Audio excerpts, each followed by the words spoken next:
نبی اکرم صلی اللہ علیہ وآلہ وسلم کی سیرت طیبہ، سیرت مطہرہ 17 سال جب نبی اکرم صلی اللہ علیہ وآلہ وسلم کے ہوئے تھے، یہ معروضات آپ حضرات کے سامنے پیش کر چکا ہوں، اور ضرورت اس بات کی ہے کہ نبی اکرم صلی اللہ علیہ وآلہ وسلم کی مبارک زندگی چونکہ ہمارے لیے دلیل ہے، اور نبی پاک صلی اللہ علیہ وآلہ وسلم کے مبارک زندگی یہ قرآن مجید کی تشریح اور تفصیل ہے،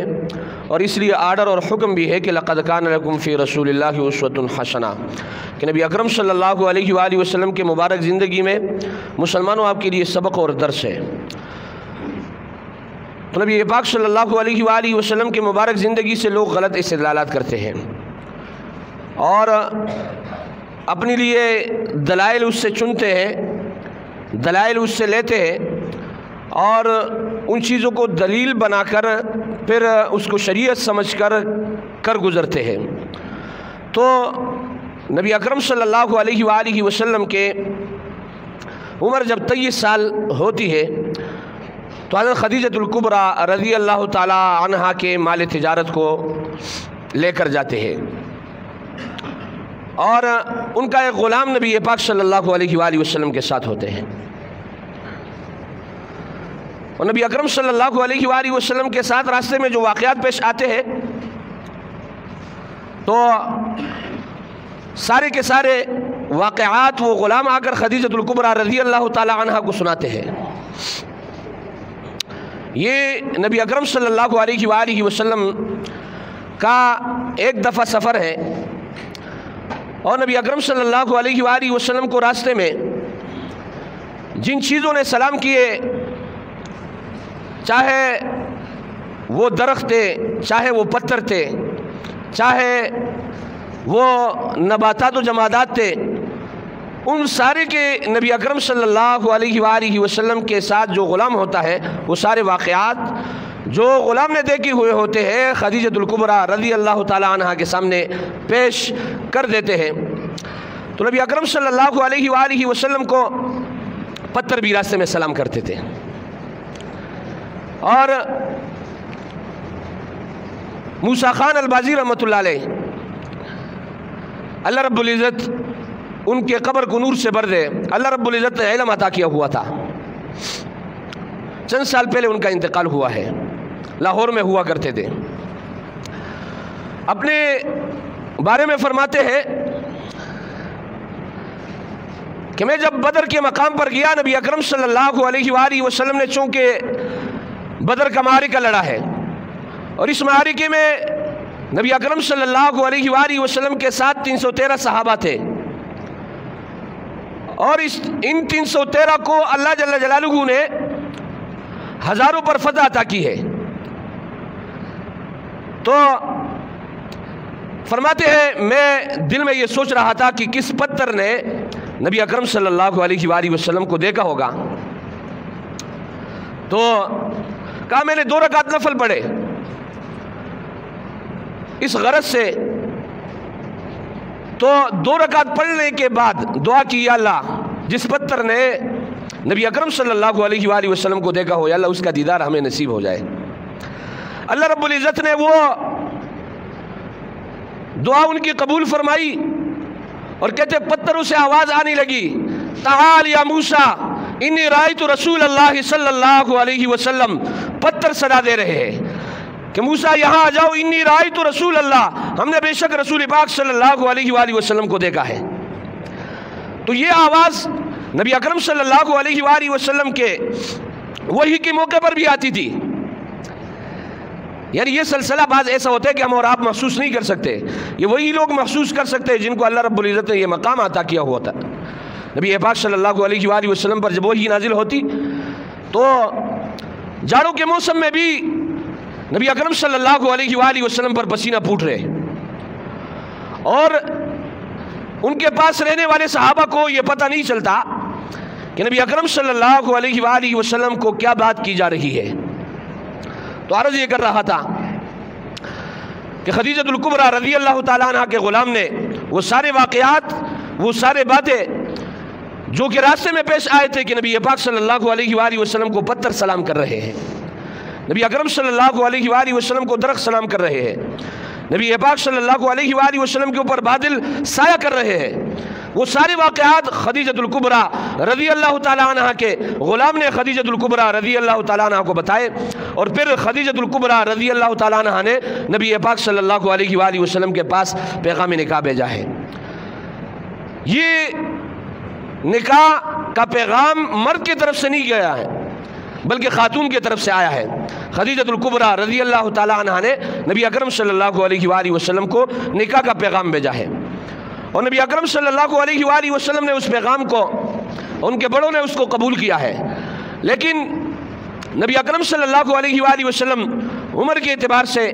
خدیجۃ الکبریٰ رضی اللہ تعالیٰ عنہ سے چھوٹے تھے۔ نبی پاک صلی اللہ علیہ وآلہ وسلم کی عمر مبارک 25 سال ہے، اور خدیجۃ الکبریٰ رضی اللہ تعالیٰ عنہ کی عمر مبارک وہ 40 سال ہے۔ اور پھر نبی اکرم صلی اللہ علیہ وآلہ وسلم نے خدیجۃ الکبریٰ رضی اللہ تعالیٰ عنہ سے نکاح کیا ہے۔ خدیجۃ الکبریٰ رضی اللہ تعالیٰ عنہ مالدار تھی، اور ان کے پاس مال تجارت تھا، اور وہ واقعات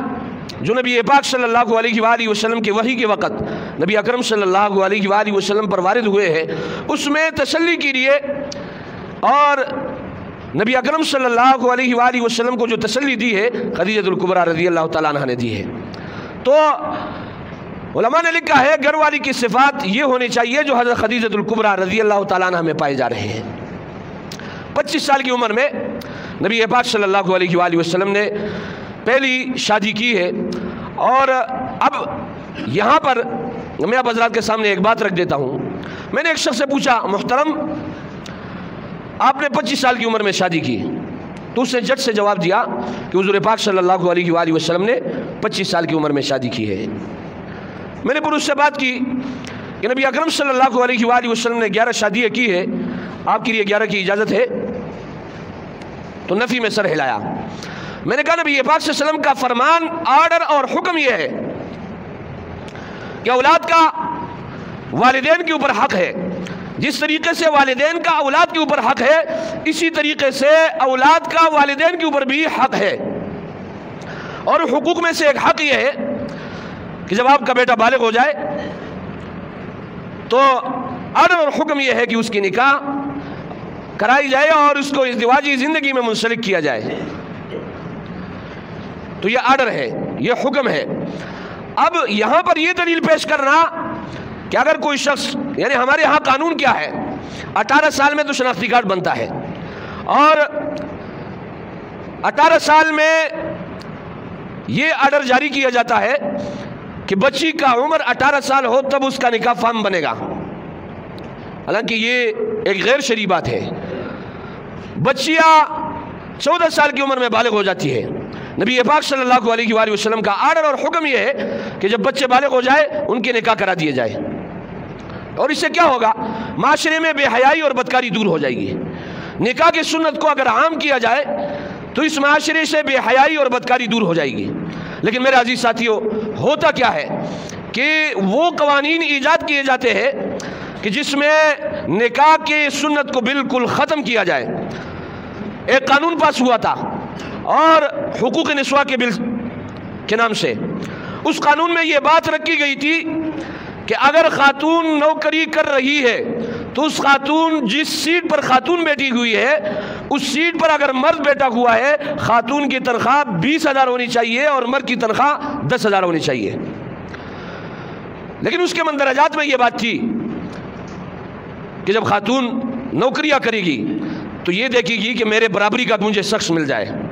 جو تعلیم اس نے حاصل کی ہے، اس تعلیم پر جس سیٹ پر یہ بیٹھ رہی ہے، اس تعلیم کی وجہ سے اس کو جو تنخواہ مل رہی ہے وہ 20,000 ہے، اور مرد کو 10,000 اس تعلیم کی وجہ سے وہ تنخواہ میں مثال پیش کر رہا ہوں۔ تو یہ دیکھیں گے کہ اس معاشرے میں میرے برابری کا کون ہے۔ تو اپنی جتنا تعلیم حاصل کرنے والا شخص جو ہوگا وہ تو 10,000 لے رہے، لہذا اس کی نہیں بنے گی اس کے ساتھ۔ اس سے اوپر والا تعلیم والا جو ہوگا وہ اس سے اوپر والی خاتون کو دیکھیں گے۔ تو یہ سلسلہ چلا تھا۔ عرض یہ کر رہا تھا کہ پھر انہوں نے یہ بات لکھی تھی، یہ قانون جس سے پاس کروایا تھا، اس خاتون کی عمر بیت جائے گی، اس کو اپنے برابری کا شخص نہیں ملے گا، اور پھر یہ اس طریقے سے بے حیا اور بدکاری پر جو ہے آمادہ ہوگی۔ تو عرض یہ کر رہا تھا کہ نبی اکرم صلی اللہ علیہ وآلہ وسلم نے 25 سال کی عمر میں شادی کی ہے، لیکن آرڈر اور حکم یہ ہے کہ آپ کی اولاد بالغ ہو جائے آپ اس کے شادی کراؤ، تاکہ یہ اولاد کل کو بدکاری سے بچ جائے۔ اور یہاں تک کہا گیا ہے کہ جس طریقے سے اولاد روزہ رکھے نابالغ اولاد، اور روزہ رکھنے کا ثواب کس کو ملتا ہے؟ کس کو ملتا ہے؟ والدین کو ملتا ہے۔ اس طریقے سے اگر والدین کے کسی عمل کی وجہ سے بیٹا کسی گناہ میں مبتلا ہوتا ہے تو اس کا وبال بھی اس کو ملے گا۔ لہذا اپنے اولاد کی جس طریقے سے والدین ڈیمانڈ اور مطالبہ کرتے ہیں کہ اولاد ہمارے حق کو ادا کر دے، لیکن میرے عزیز ساتھیو آج دیکھا جاتا ہے کہ اولاد تو والدین کے اکثر حقوق کو ادا کرنے کی کوشش کر رہے، لیکن والدین کو بھی چاہیے کہ اولاد کے ان حقوق کو ادا کر دیا جائے۔ مختصر سا ایک بات آپ حضرات کے سامنے کر کے بات کو ختم کر دیتا ہوں۔ اولاد کے چند حقوق ہے۔ بیٹا پیدا ہو جائے اسلامی نام رکھا جائے، پھر بیٹا جب 7 سال کا ہو جائے اس کو نماز پڑھائی جائے، لیکن ہمارے ہاں 3 سال کا ہو جاتا ہے اتنا بڑا بیگ جو ہے اس کو لٹکا دیا جاتا ہے اور کہتے ہیں جناب جاؤ اسکول جاؤ۔ حالانکہ نبی پاک صلی اللہ علیہ وسلم نے ہمیں جینے اور رہنے کا طریقہ اور سلیقہ سکھایا ہے۔ نماز سب سے اہم ہے، یہاں تک کہا گیا ہے کہ جب آپ قبر میں جائیں گے تو سب سے پہلے نماز کا سوال ہوگا، اور اسی طریقے سے میدان حشر میں سب سے پہلے نماز کا سوال ہوگا۔ اب بچہ 7 سال کا ہو جائے تو نبی پاک صلی اللہ علیہ وسلم فرما رہے اس کو نماز سکھاؤ، اور ہم کہتے ہیں 3 سال کا ہو جائے چل بیٹا اسکول چل۔ تو یہ ظلم ہے کہ نہیں ہے؟ اس بچے کی نشوونما نہیں ہوگی۔ اس طریقے سے نبی پاک صلی اللہ علیہ وسلم نے فرمایا یہ بیٹا 10 سال کا ہو جائے یا بیٹی 10 سال کا ہو جائے نماز نہ پڑھے اس پر اس کو ڈانٹے، اور اسی طریقے سے اگر یہ بالغ ہو جائے اس کی شادی کرانا یہ والدین کے اوپر حق ہے۔ اللہ رب العزت سے دعا کرے جو کچھ کہا گیا سنا گیا اس کو سمجھ لیں، اس پر عمل کرنے کی توفیق عطا فرمائے۔ وآخر دعوانا ان الحمدللہ۔